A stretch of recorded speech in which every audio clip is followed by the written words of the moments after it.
Que a paz de Cristo esteja com todos vocês.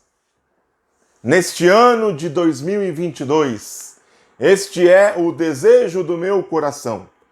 Que este ano seja um ano de bênçãos, um ano que haja esperança, sonhos realizados e muita presença do Senhor. Nessa primeira mensagem deste ano, de 2022, eu quero falar sobre esperança. O que é esperança segundo Deus? Ou a esperança segundo Deus? Para isso, eu gostaria que você abrisse a sua Bíblia comigo aí, no livro de Jó, no capítulo 14. Vamos ler 3 versos, 7, 8 e 9. Diz assim a palavra do Senhor. Porque há esperança para a árvore, que, se for cortada, ainda se renovará, e não cessarão os seus renovos. Se envelhecer na terra a sua raiz, e morrer o seu tronco no pó, ao cheiro das águas, brotará e dará ramos, como a planta. Amém? Palavra do Senhor para nós neste final de semana de 2022. É necessário falar sobre esperança. Bom, quando nós pensamos em esperança, eu quero falar, obviamente, sobre esperança segundo Deus. Porque neste plano terreno existem muitos tipos de esperança. Esperanças pequenas e também grandes esperanças. Você pode ter, por exemplo, esperança de vida, esperança de viver muito nessa terra, como a senhora Kani Tanaka, lá do Japão, que completou no dia 2 de janeiro, agora, não faz nem uma semana, completou 119 anos de vida. É a pessoa mais velha viva no mundo hoje. Essa senhora japonesa nasceu em 1903. Imagine, meu avô nasceu em 1903, mas meu avô já morreu há muitos e muitos anos. Essa senhora ainda está viva.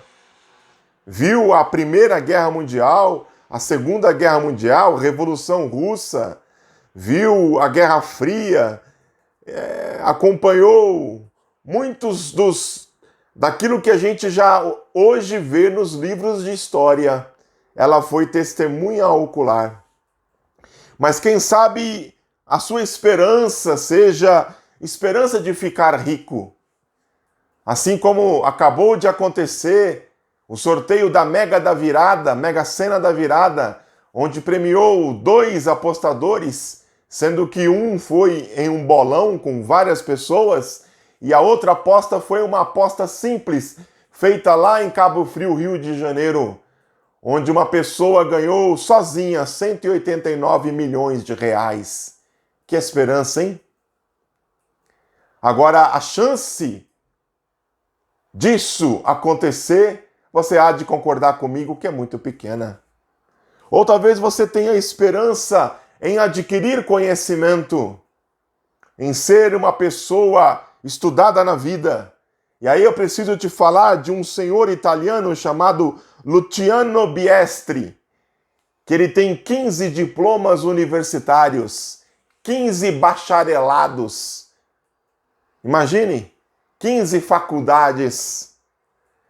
Essas esperanças, elas existem, elas são reais, mas você há de convir comigo que para a minha e para a sua vida será muito difícil acontecer. Muito dificilmente chegaremos aos 120 anos. Muito dificilmente nunca seremos ganhadores da Mega Sena. E também, muito dificilmente, não completaremos 15 faculdades, 15 bacharelados. Mas, se essa esperança ela é difícil de alcançar, mas ainda assim é uma esperança. Ela é humana, mas não é desse tipo de esperança que eu quero falar com vocês. Esperança no dicionário quer dizer confiança de que algo bom acontecerá. Desejo, uma disposição de espírito que induz a esperar. Isso é esperança, segundo o dicionário, segundo os especialistas na língua. Mas ainda não é desse tipo de esperança que eu estou falando. Biblicamente, a esperança pertence às 3 verdades teologais permanentes que Paulo fala, lembra? No fim, permanecem a fé, a esperança e o amor. Esperança está aí no meio. Ela faz parte dessas verdades teologais. Agora, o que é esperança para Deus? É isso que eu quero tentar falar nesses poucos minutos. Meus queridos, tudo indica que o livro de Jó foi o primeiro livro a ser escrito na Bíblia, até mesmo antes do Gênesis. Provavelmente, Jó foi escrito por Moisés, enquanto Moisés pastoreava as ovelhas de seu sogro Jetro no deserto de Midian. História contada pelo próprio Jetro a Moisés, já que Jó não era um judeu. Então, foi nesse período em que Jó foi escrito, que o livro de Jó foi escrito. O livro de Jó, na verdade, é um compêndio, um compilado de vários discursos. Discursos de Jó, discursos dos seus 3 amigos, né? Entre aspas, Elifaz, Bildade e Zofar. Depois aparece como que de surpresa uma 4ª pessoa chamada Eliú, que faz um discurso este bem longo, diga-se de passagem, mas apenas um discurso. E depois tem o discurso de Deus a partir do do capítulo 38 de Jó. Então são um compêndio, é um compêndio de discursos. E graças a Deus que o capítulo 14 está inserido dentro de um discurso de Jó e não de nenhum dos seus 3 amigos. Por que eu digo isso? Porque eu tenho dificuldade em formar doutrina com o discurso dos amigos de Jó. Tenho dificuldade. Por quê? Porque lá no capítulo 42 e versículo 7 de Jó, Deus, ele diz assim dos amigos dele, ou para os amigos dele: vocês não falaram bem de mim como meu servo Jó. Então, se o discurso era reprovável para Deus, tem que ser para nós também. Então eu teria dificuldade de assimilar uma doutrina baseado naquilo que os amigos deles falam. Mas não é o caso aqui. O discurso é de Jó. Mas você pode até dizer: ah, Geiso, a Bíblia é toda inspirada. Sim, a Bíblia é toda inspirada. Mas uma coisa é você dizer que a Bíblia é inspirada. Outra coisa é você formar doutrina com tudo aquilo que a Bíblia fala. Existe um versículo na Bíblia que diz assim: tudo isso te darei, se prostrado me adorardes. Então a gente vai fazer doutrina com isso também? Só se for uma doutrina satânica. Então é por isso que eu tenho dificuldade de formar doutrina com os discursos dos amigos de Jó. Mas, como nós já vimos, não é este o caso. Jó está aqui no seu 4º discurso. Ele fez um discurso de abertura, onde ele expõe a sua dor, e depois os seus amigos começam a falar. E quando cada amigo fala, Jó responde a esse amigo. Então ele faz o seu discurso e Jó responde ao discurso de Elifaz. Depois Bildade, é a vez de Bildade fazer o seu discurso, e Jó responde assim ao discurso de Bildade. E depois o terceiro amigo, Zofar, faz o seu discurso. E o capítulo 14 é a resposta de Jó ao discurso de Zofar. Então, para nós sabermos o que é que Jó está falando e por que é que ele está falando, nós precisamos olhar rapidamente o discurso de Zofar. E o discurso de Zofar é um discurso pequeno, tem apenas 20 versos, né? E Zofar fala algumas coisas para Jó, como por exemplo, Deus exige de ti menos do que merece. Ou seja, ele está dizendo que aquilo que Jó está passando ainda é pouco. E ele termina o discurso dele dizendo: os olhos dos ímpios desfalecerão e perecerá o seu refúgio. E a sua esperança será o expirar da alma. O que Zofar está dizendo aqui? Ele está dizendo a Jó o seguinte: Jó, a sua esperança está em morrer. Jó, a sua esperança, ela virá apenas na sua morte. Enquanto você estiver respirando, Jó, haverá sofrimento para você.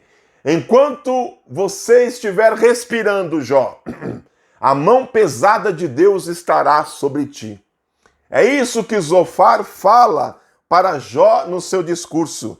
E é por isso que Jó cita esperança no seu discurso no capítulo 14.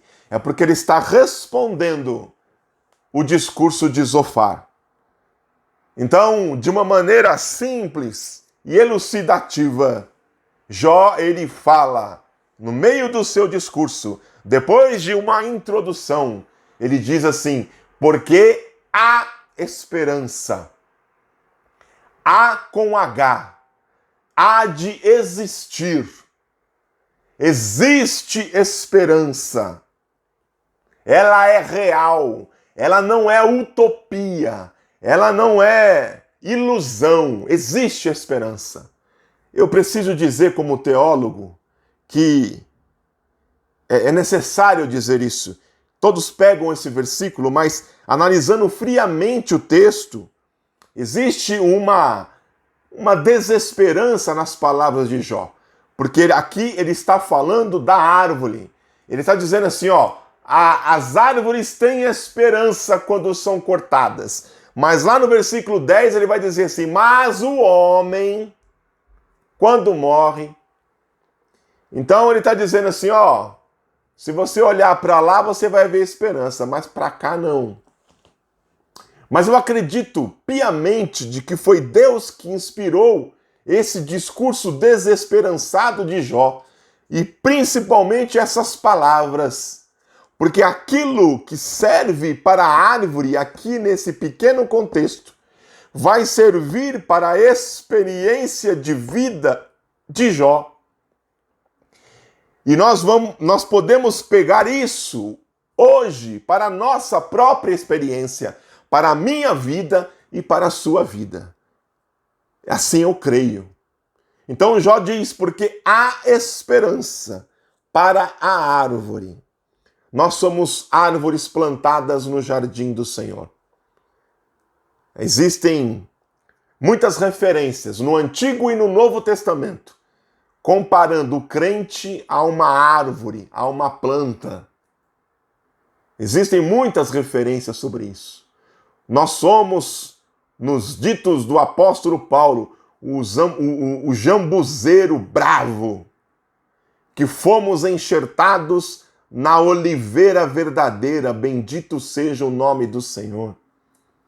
Somos planta brava, que não produz fruto, que não serve para nada, uma espécie quase que de erva daninha, mas enxertados na oliveira que é Cristo. Aí nós podemos dar fruto, bendito seja o nome do Senhor. Essa é a nossa posição. Se for cortada, olha aí começa. Cortada, uma árvore cortada. Para que serve uma árvore cortada? Talvez eu esteja falando com pessoas nesse início de 2022 que tiveram os seus sonhos despedaçados, os seus sonhos cortados e jogados no chão. Estou falando com pessoas desesperançadas da vida, pessoas que perderam a esperança. Será que é esse o seu caso? Será que você está desesperançado na saúde? Será que não há jeito para você? Será que os médicos já disseram tantos meses de vida? Não há mais o que fazer, não tem mais recursos, não adianta mais levar para especialistas. Será que você está desesperançado na sua vida financeira, na prosperidade material, dizendo não há jeito para mim, eu só encontro portas fechadas, não há mais o que eu possa fazer, as contas chegaram, eu não pude pagar, eu vou ser despejado, eu não tenho alimento e mantimento no meu armário, na minha despensa. Será que é esse o seu caso? Ou será que você está desesperançado quanto ao futuro?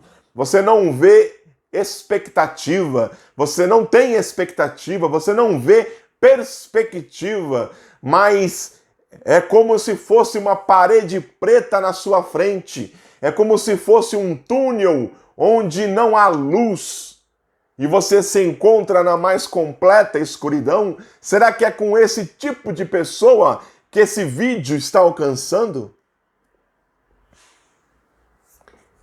E Jó continua: se envelhecer na terra a sua raiz. Imagine isso. Imagine uma terra seca. Imagine uma terra rachada pelo calor escaldante do sol.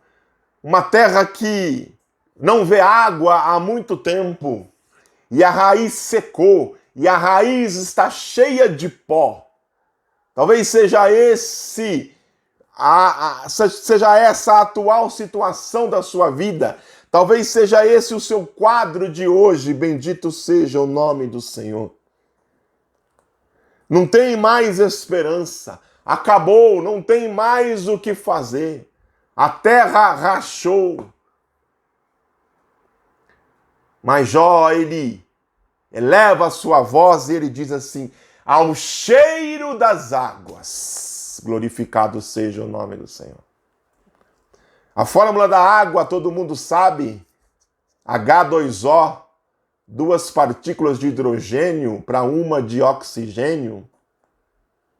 É isso que forma a água, uma partícula de água. Mas aqui Jó não está falando de água propriamente dita, mas cheiro de água. Bom, se existe cheiro, é porque o vento trouxe.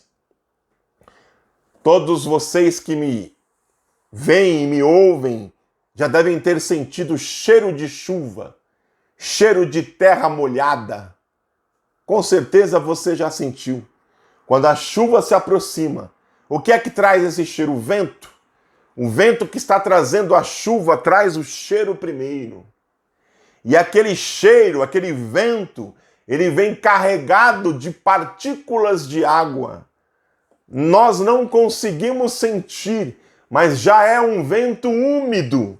Já é um vento que traz ali algumas partículas de água, que para a nossa pele não faz diferença alguma, mas para a planta que está numa terra seca, ela já sente isso, ela já absorve essa umidade do vento, bendito seja o nome do Senhor, e já é suficiente para mudar o seu estado, para mudar as coisas. Não segundo o homem, mas segundo Deus, bendito seja o nome do Senhor.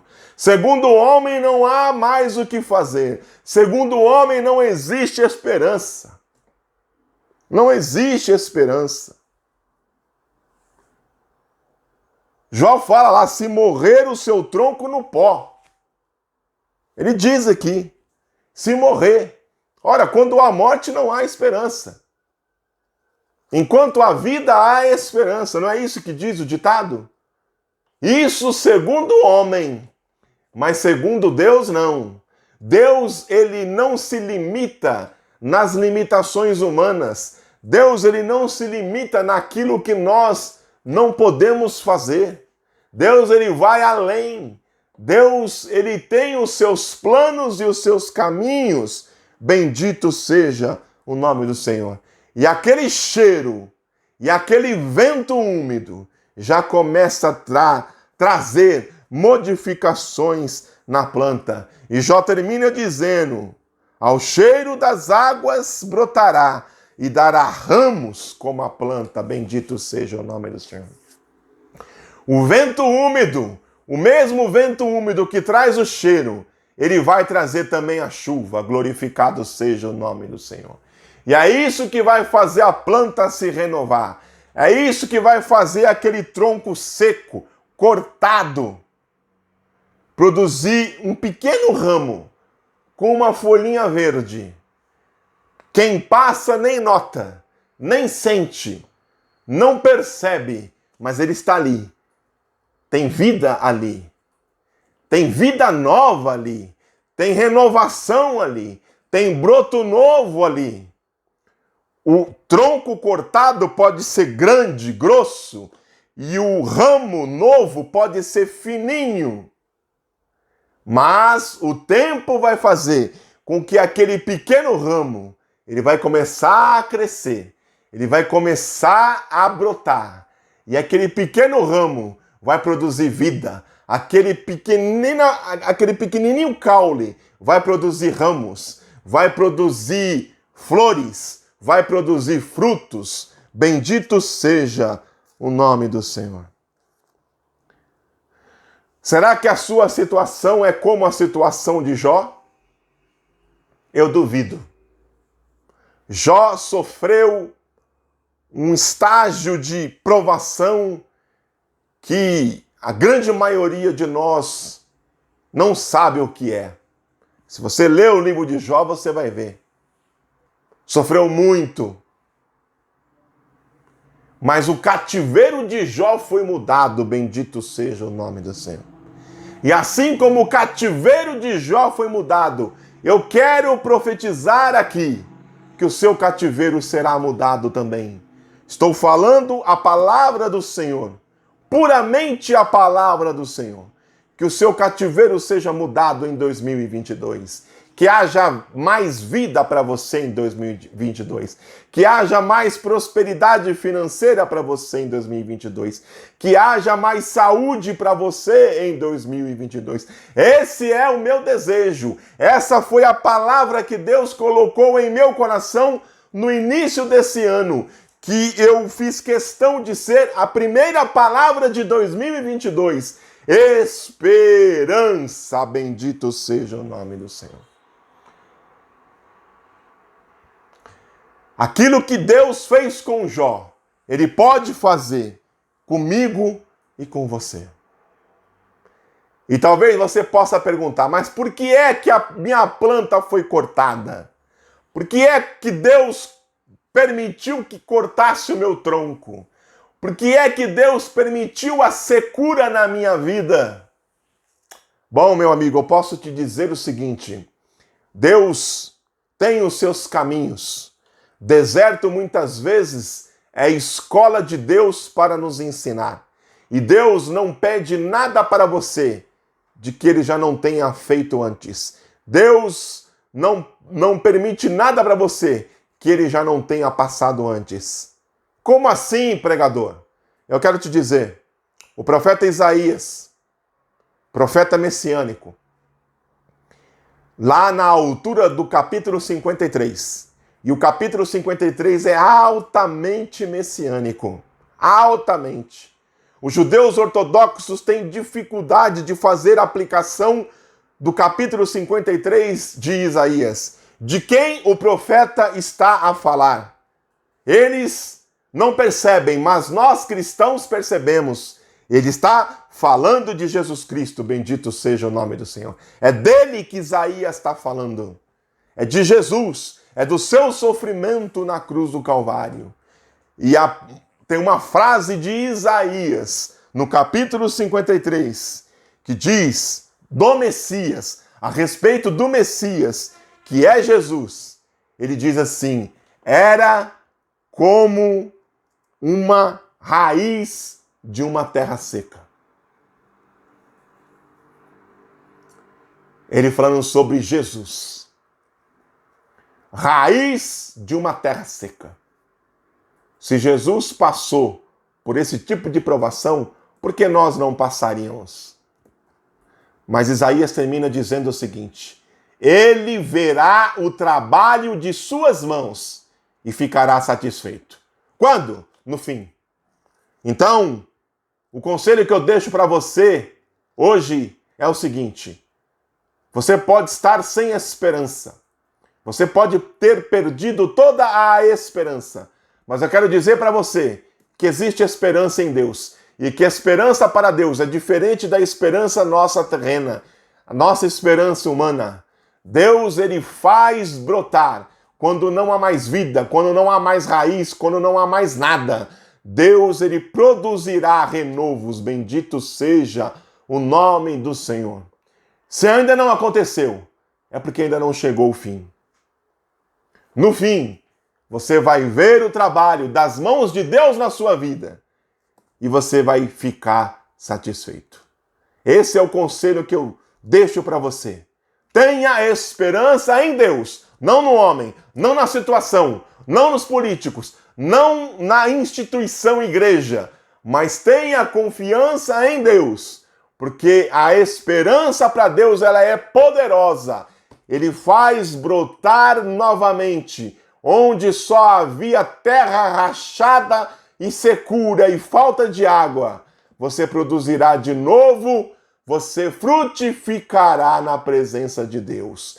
Isso vai ser realidade na minha vida e na sua vida, assim eu creio. Deus abençoe a sua vida, em nome de Jesus.